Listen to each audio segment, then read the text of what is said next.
جاگتے رہو تاکہ تم تیار رہو۔ ہمارے لیے آج کی انجیل مقدس متی کی انجیل، اس کا 24 باب 37 سے 44 آیت تک۔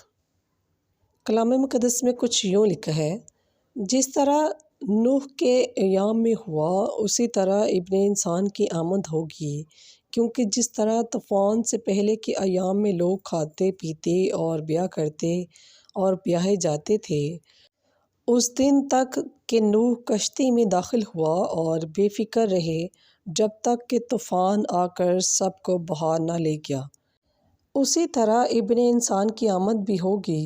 اس وقت کھیت میں دو ہوں گے، ایک لے لیا جائے گا اور ایک چھوڑ دیا جائے گا۔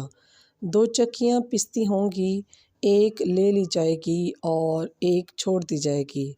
بس جاگتے رہو، کیونکہ تم نہیں جانتے کہ تمہارا خداوند کس دن آئے گا۔ لیکن یہ تم جانتے ہو کہ اگر مالک مکان کو معلوم ہو تاکہ کسی گھڑی چور آئے گا تو البتہ جاگتے رہتا اور اپنے گھر میں نقب لگانے نہ دیتا۔ اس لیے تم بھی تیار رہو، کیونکہ جس گھڑی تمہیں گمان بھی نہ ہوگا ابن انسان آ جائے گا۔